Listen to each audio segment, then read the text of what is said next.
Put emojis on my grave. Welcome to Not Every Single. I'm Joe. And I'm Stephanie. A couple of weeks ago, we talked about the new 100 gecs single, Hollywood Baby, and we loved it. Yeah, great. Awesome song. Was excited to hear the record. It came out, 10,000 gecs. I mean, it's a good name. I know Yeah. everyone says it. It's a really good name. If only we had as many subscribers as they have gecs. So it's out. We've heard it, and I'm still kind of wrapping my head around it. Yeah, it's like up and down and back and forth and all over the place. Not necessarily a bad thing. I wouldn't say, this is a all killer, no filler album for me personally. But it's still cool. It's a lot for 26 minutes. Yeah, I don't think I could handle any more minutes. Really? At this moment. Not with like what it is. Yeah, it's a lot to take Yeah. in. They get a lot out of 26 minutes. Oh, yeah. So there's a lot going on. Let's jump right into Dumbest Girl Alive. This is one of my favorites from the album, and I just love that, you hear Hollywood Baby and it still has that silliness to it. Right. But I didn't know, like, is it going to be an album of kind of more like regular songs like that, or is it going to have like the humor or whatever? Yeah. And it starts with the THX sound Yeah. from the movies. Yeah, that was great, brilliant. It's such a, like, how has that not been done a million times before already? Right. Yeah. I always heard when I was a kid, I don't know if this is true, that's how loud the movie's going to get. Right. Yeah, I think that's true. Okay. Fun fact. But yeah, that was awesome. And then I really love the song. I think that the lyrics ride that perfect line because it can really go either way with them. And, we'll get to that with like Frog on the Floor or whatever. Right. But like, I think this song and Hollywood Baby are kind of the best examples of kind of the perfect little bit of both. Yeah, it comes in quite hard. Yeah. In the best way. Mm-hmm. I personally kind of wish that it was a more traditional rock vocal distortion, but like that's not what this band is, I guess. So yeah, there's a bit of that, but they still retain a lot of that like auto-tuned, pitched around kind of vocal. Yeah. A little like it's very clearly not real, and it's a little like cartoony sounding. Yeah. You still have those big in the red, like peaking drums and guitar. Oh, yeah. From Hollywood Baby. Gotta love it. And I'll just say again, I said in that video, but I'll say again, if you haven't heard Sleigh Bell's debut album, Treats, from 2010, it's a must listen, and its DNA is sort of all over this record. So go check it out. It's probably like my favorite band.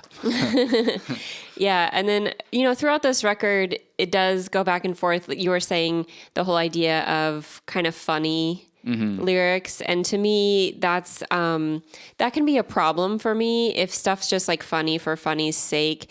It's why I could never get into Illuminati hotties personally. Right. Okay. Sometimes it just goes a little too far afield for me. And it does on this album sometimes, but other times it really works, and here it works. Yeah. I think it works there, and I'll get to one of my other favorites later where I really think it works. Yeah. But this like kind of opening run of Dumbest Girl Alive, 757, Hollywood Baby, that sort of like opening chunk is just really strong. Yeah. And it had me really excited, and then we get to Frog on the Floor. Which is, according to, I don't know if it was Indie Heads I was reading or what, if I don't think it was Pop Heads, a lot of people's favorite. Interesting. Yeah.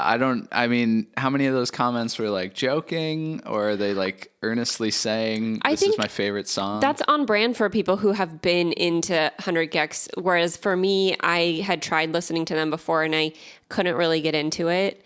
Because like it is a little bit too silly. Mimi.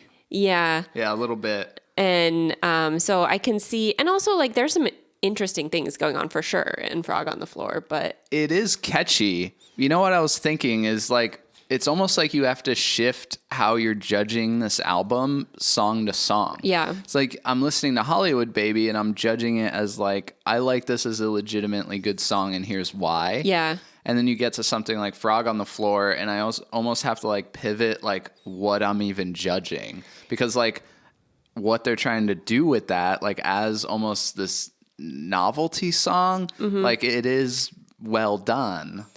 Right. Yeah. It feels like that nothing they do. One thing I appreciate is nothing they do is like a throwaway. Yeah. Nothing's like, I'm just going to do this because it's stupid. Like, even if to me it's not clicking, it's not just a stupid like gag, people sitting around like, what if I wrote a song about a frog at a party, like, yeah, that's the core of it, but they're thinking a lot about how to present that idea as a song. That's a good way to put it. There's thought and effort behind it, and they're doing it through the lens of like all these different genres throughout the record and stuff. We'll hear ska and nu metal later, and yeah, there's so much intention in it that I have to appreciate it. Yeah. We immediately move on to Doritos and Fritos, and I liked that a lot more. This is like a top tier song for me of the album. Yeah, I love this song personally. That chopped and screwed guitar all throughout the first half, like that's what I'm talking about. You can hear the effort, like, it's not the craziest thing you've ever heard, but like there's some intention behind picking those little things that like work together in that way, these little guitar sounds that like create this melody that forms the first verse. Yeah, I really appreciate all the production on all of these songs. Even if it's a song I don't like, I'm still sitting there going like, oh, now it's doing this. Oh, now it's doing that. It's not ever lazy. And there's always a lot of little edits and things like you were saying going on in every single song. I can see why it took a while to come out. I think it was like delayed once it was finished, but I can see why it took a while in the first place. Yeah. I also want to say that Doritos and Fritos like has a really legitimately strong, great chorus. Yeah, great chorus. It takes a few different directions. I mean, there's parts of it where this sounds like a club song that I would hate. if it had a little different production on it. Yeah. And then there's sort of like the talk sing part at the end, which doesn't, like, that should not work in this song at all. A lot of the like latter half of these songs shift into something completely different. Yeah. And it's always exactly that. It's, oh, this shouldn't work. Why does it? Mm-hmm. Interesting. That one thing I do have to say though about Doritos and Fritos, one of my least favorite bands. Now, if you like this band, go ahead and go off on me in the comments. But I've never, ever, ever liked Primus. Can't stand them. Can't get into them. It's instantly grating to me. So to hear like a little bit of Primus influence in there, I was like, like, am I not gonna like the direction this is going? Mm-hmm. But it steers away from that and goes into nu metal instead with Billy Knows Jamie. And we're in full Limp Bizkit, Korn, misspelled band names, white male aggression territory. I think maybe one of them is wearing a Limp Bizkit shirt in the Hollywood Baby video or something. True. Yeah. And so, we're in this era now where it's being repurposed by younger people like Poppy, Willow, now 100 gecs, kind of taking that sound, reclaiming it into something new and interesting. I was all into it. Yeah, I like that one a lot too. It's very menacing, which is cool because to have a song that's menacing on an album with, a song about a frog at a party is quite something to pull off. Yeah, and then, here's this song about like this guy's going to come and get you in some way. You're right. There is this like, there's like a tension to it. Yeah. It's not at all. It doesn't seem fake or calculated. It just seems like, this is a genre they like and they're doing an homage and it's really good. And accurate. It's very accurate. I was thinking even towards the end, there's a bit of a breakdown and you get just bass and vocals and even just the effects that were going on. I was like, that's exactly the production techniques that were used when that whole like with the like bass and like all those Corn and Limp Bizkit, like they all had those kind of breakdowns and stuff and then it explode into rage. Yeah. Moving on to $1 million. Now, if you know what I'm talking about with this comparison to Treats, you'll know what I mean here. That's the A-B machines of this album. Which is like weirdly, is A-B Machines my favorite Sleigh Bells song? I don't know. I just, something about it. I love it. Yeah, you love that one more than I do. I love it. I love that one live too in particular. That one's fun live. Yeah, seen it a couple times. So it's a nice break. It's kind of your intermission. You could almost look at it too as your fitter, happier of the album. I could see that, yeah. Kind of a break, move into the latter half, you know? Yeah, this is one of those Stockholm Syndrome type songs where you you love it and hate it at the same time. Yeah. Like, when is this going to end? But also like, yeah. It's like if you're taking in the album as a whole, you got to listen to it all. Yeah. So you're not going to like throw that song on. Yeah, it's not on its own. maybe someone throws it on. Maybe it's their morning pump up song. Yeah, could be. Moving into Most Wanted Person in the United States? Yeah. So this was my least favorite because I feel like in the track list, I think what's needed right here is another, let's say, quote unquote, like more real song, like Hollywood like a Hollywood baby type. Yeah. Yeah, right there would be perfect to just like bring us into the last bit of the last act of the album and get me pumped again. And to have this one be sort of another jokey thing, that I was kind of like, okay, come on, I'm ready for like another real banger. Yeah. Again, though, this is something that we're looking for in this album that maybe other people aren't, because I was seeing comments from, people who really loved their earlier stuff, like, this didn't quite do it for me because it wasn't the assault on my senses and the like, what the heck am I listening to that I want from them? And it's actually quite a more restrained album in some ways. Yeah, and we're coming into it sort of as newcomers to the band, wanting a record full of Hollywood Baby because we were so excited about that. Yeah, pumped about that one, yeah. So it's interesting taking it in and being like, okay, this isn't what I wanted from it, but there's a lot to think about. Right. And then I got my tooth removed. That's what I mentioned earlier when I said this one I think works perfectly in their silliness, the humor, the non-seriousness. But I really think that this song, as absurd as it is, having ska influence, suddenly it sounds like Real Big Fish or the Mighty Mighty Boss Tones. It is like a very relatable song, I think.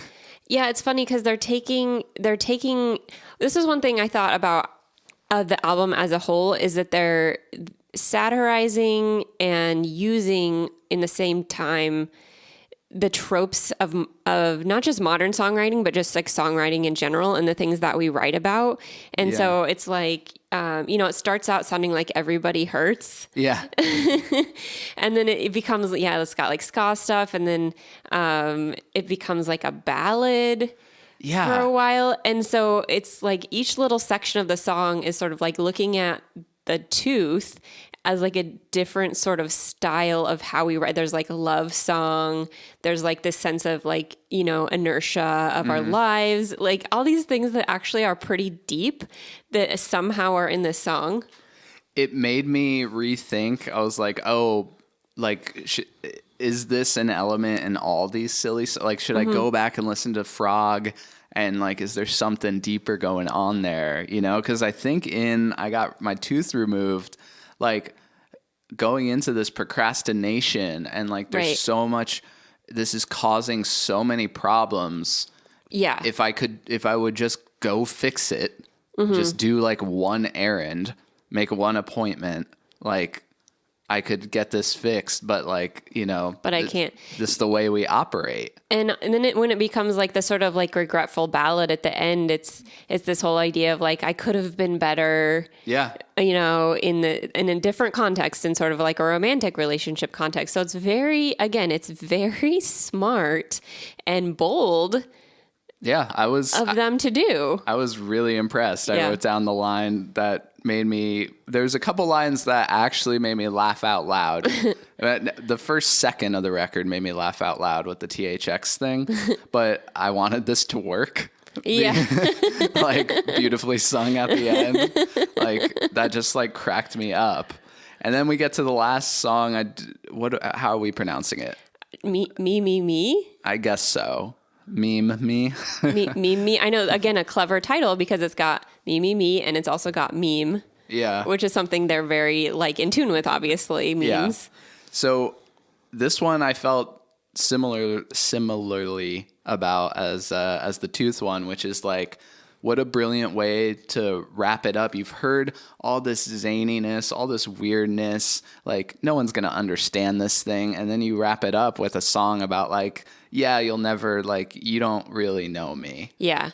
And it's the ultimate earworm. It is so catchy. Yeah. And they're able to do that. It's pop. Like, it's pop melodies. It's pop hooks.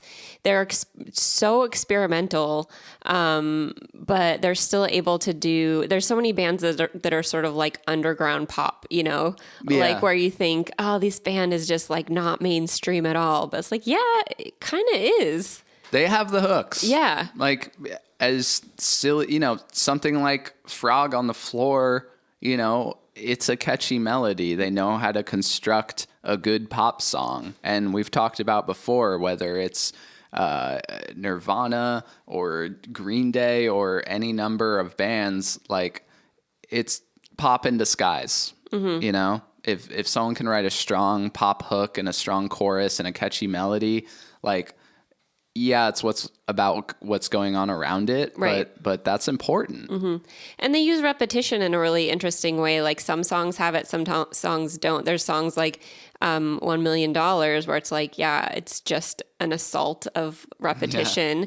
And then something like this where it's used in just a way to be like, okay, you're never going to forget what this sounds like, and you're probably going to like it, actually. Yeah, like kind of retroactively sells you. Like if you were a listener that was still listening at minute 24 or whatever, and you're undecided, it sort of sells you on it. Right. And they're doing some weirder and more genre shifting types of things. Like we were saying, songs that have a lot going, like doing a lot of different things within the song.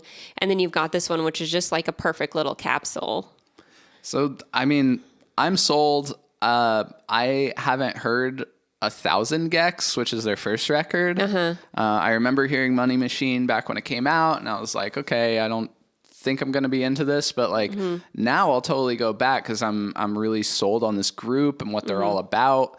I don't know anything about them really, but it's like I'm intrigued. I want to know more. It's like we say with the title, not every single. Like we don't listen to every single thing all the time, and sometimes we like later go back. And yeah, I listened to like Money Machine and a couple things after this album just to be like, is this as disparate as I think, or is it more similar? And I think this album really can be a gateway.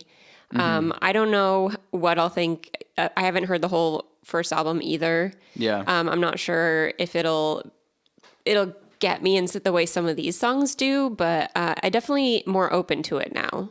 Yeah, I'm looking forward to checking it out. I really hope there's not a 3.5 year wait for the next thing they do.